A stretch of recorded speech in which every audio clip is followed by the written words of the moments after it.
Selamat datang kepada Bapak Ciko Hakim selaku staf khusus Gubernur DKI Jakarta.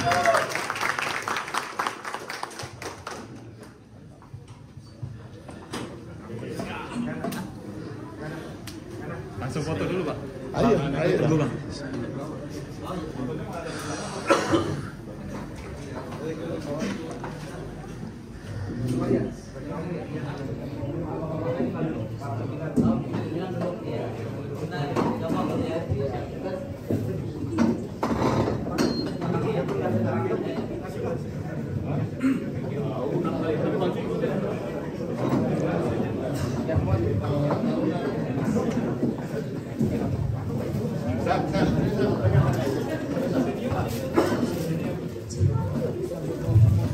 Kepada perwakilan Karang Taruna Kelurahan dan perwakilan Jakarta Muda berbicara dipersilakan maju ke depan. Undangan dipersilakan untuk berdiri, kegiatan akan diubah oleh PowerPoint.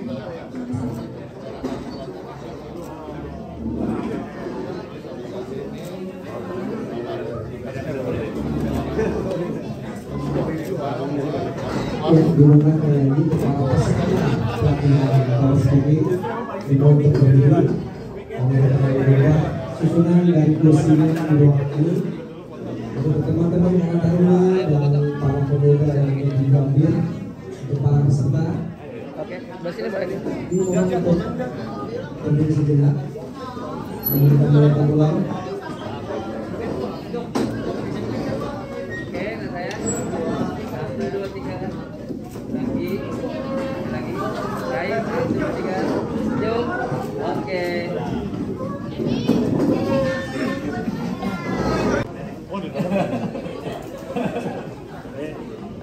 Karena kan ini pertanyaan juga tiba-tiba ya kan, pertanyaannya juga bukan suatu hal yang kalian kuasain gitu. Karena nggak mungkin menguasai ini dalam waktu singkat, tadi soal banjir, tadi soal taman. Tapi bagaimana kamu percaya diri, ngarang aja. Ya besok nanti saya akan panggil Batman untuk menyelesaikan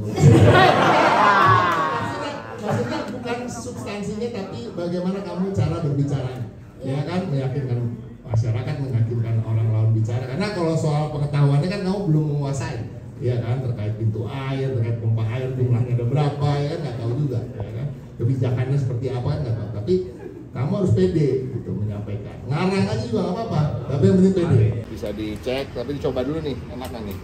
Bismillahirrahmanirrahim.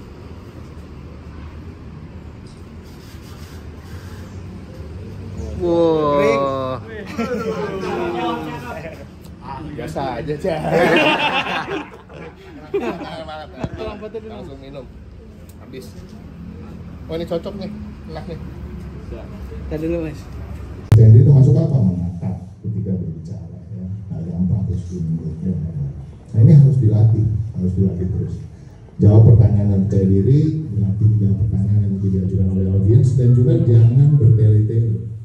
Ya. Contoh misalnya, kalau berbicaranya di acara televisi misalnya, yang cuma 30 menit, saya udah ngukur 30 menit, ada satu pembawa acara, pembicaranya ada 3, tau? Kira-kira lawan bicara gua, oh pinter banget nih, dokter nih, ya kan, profesor nih, ya kan, topik pembicaranya ini, public speaking ini kan nggak terhenti di cuma memberikan presentasi. Misalnya di bidang yang saya geluti hari ini, udah beberapa tahun terakhir sebagai juru bicara misalnya, atau sebagai pembawa pesan dari partai politik di mana saya bernaung misalnya, atau sekarang saya menjadi juru bicara dari Gubernur DKI Jakarta. Kadang-kadang ada forum di mana saya mesti dalam tanda kutip ya berdebat dengan bagi biru berdebat ya. Dan memang setiap saya mau masuk arena tanda kutip gitu ya, mau di TV atau Zoom, live dan lain-lain, saya selalu meng-google dulu lawan bicara. Siapa nanti lawan bicara ini? Saya google latar belakang pendidikannya dan lain-lain. Itu penting. Jadi kita mengetahui latar belakang orang. Kadang-kadang itu adalah bagian dari pengetahuan tadi, bukan pengetahuan yang di sini ini bukan ansih pengetahuan dari sekolah, bukan. Pengetahuan tentang diri lawan bicara itu penting, ya kan? Atau pengetahuan tentang nanti saya bicara satu forum bergantian dengan tokoh lain misalnya. Topiknya kira-kira mungkin sama. Hari ini dengan pengusaha muda, ya kan, sahabat saya dari Hipmi Jaya. Ya tentu saya nggak akan menyentuh soal itu, karena saya tahu nanti tumpang tindih nih ngomongnya nih, ya kan. Jadi beliau yang akan bicara mungkin arahnya lebih ke sana. Saya lebih ke public speaking yang terkait dengan, bahkan bukan hanya public speaking tapi bicara one-on-one tadi. Nah, pengetahuan itu harus menjadi kekuatan kita. Pengetahuannya tadi yang maksud saya katakan tadi, bahwa kita punya latar belakang berbeda, kita punya orang tua berbeda yang mengajarkan kita hal-hal yang berbeda, lingkungan yang berbeda, karena lingkungan itu juga mengajarkan kita banyak pengetahuan. Bukan hanya sekolah. Kalau sekolah kan semuanya sama sekolah, ya kan? Kalau S1 yang dipelajarin umumnya sama lah, mau fakultasnya beda pun, tapi umumnya 1-2 tahun pertama sama semua yang diajarin. Jadi itu justru menurut saya sekunder. Lebih tentang pengetahuan hidup kita yang bisa kita terlihat lebih menguasai keadaan atau menguasai arena. Jadi saya beri contoh. Materi pertama dari Bang Tito Hakim, yaitu status Gubernur Jakarta. Untuk waktu dan tempat dipersilakan Bang Tito.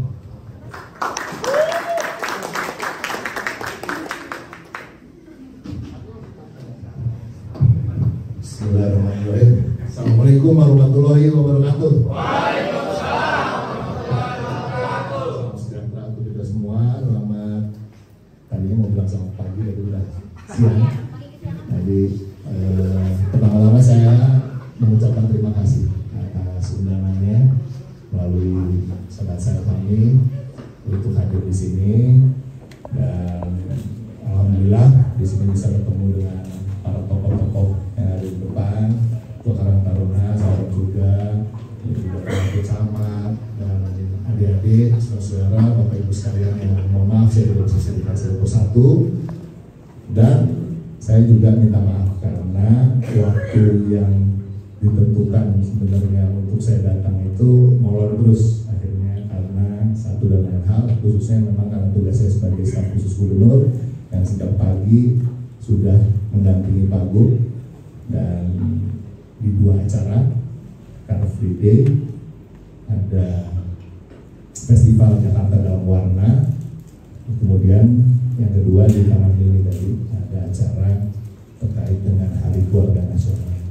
Namun saya senang sekali bisa ada di sini, dan ini adalah suatu kehormatan, apalagi ketemu teman-teman muda yang ada di sini yang memang ingin belajar, ingin saling berbagi, karena tentunya apa yang saya punya belum tentu lebih dari semua yang saudara-saudara miliki, termasuk pengetahuan. Jadi nanti setelah mungkin saya mau memaparkan sedikit bidang yang memang saya teliti sekarang, nanti kita bisa saling berbagi atau memberikan masukan.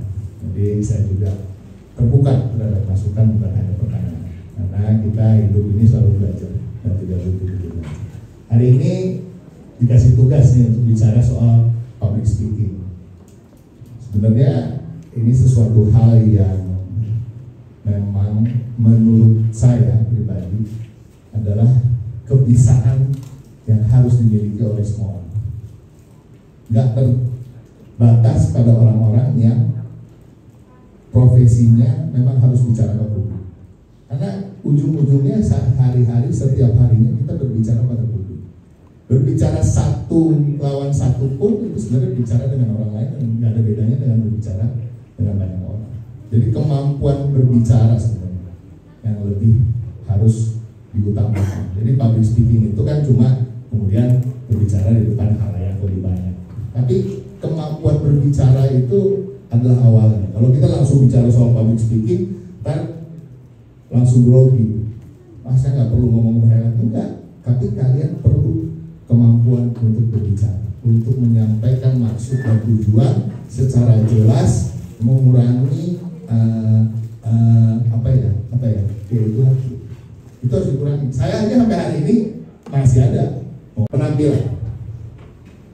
Nomor 1, impressionnya orang, apa yang dilihat orang adalah sosok kita. Sebelum kita buka mulut, sebelum suara itu keluar, yang dia lihat secara visual adalah kita. Nomor satu sebenarnya yang paling penting apa sih? Rapi. Ya lagi lihat ke bawah, hanya pakai sendal. Gitu.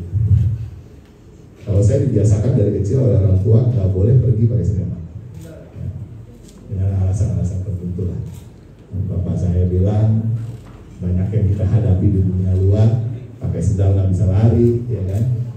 Pakai sendal itu mengurangi opsi, ada acara-acara penting yang tiba-tiba kita harus hadiri tanpa kita boleh pulang ke rumah dulu atau nggak sempat, itu masih kita bisa pakai. Tapi kalau udah pakai sendal terbatas aktivitas yang bisa kita lakukan, itu penting. Satu, artinya ini pakaian yang profesional dan sesuai dengan tema presentasi. Presentasi itu bisa macam-macam di sini. Ini kan bukan hanya tadi saya sampaikan sejak awal, bukan hanya di khalayak ramai. Kita datang kemana, untuk safe-nya atau untuk amannya dia berpakaian rapi lah setiap keluar rumah. Benar kan?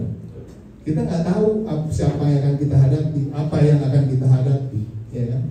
Kalau berpakaian rapi itu kan nggak mungkin kemudian nggak bisa datang ke tempat acara yang tidak rapi. Tapi berpakaian rapi, bersih, wangi itu penting. Itu menjadi first impression orang. Orang jadi pengen dengar apa yang mau disampaikan. Tapi kalau udah ngeliatnya udah males, ngomong apa sih dia, kan gitu. Postur tubuh yang baik, dari tegak dan membungkuk, ini standar lah. Lalu membuat kotak mata, ya. Ini memang di budaya timur ada semacam pemikiran kalau terlalu melihat ke arah mata salah, tapi enggak. Ya, dunia semakin modern, peradaban itu juga makin berubah, ya, karena orang banyak yang salah sangka kalau kita melihat mata, bahkan merasa tidak dihargai. Biasakan, nggak usah sebelum ngomong, salaman aja, jangan sampai karena banyak yang disalamin terus matanya melengos ke makanan.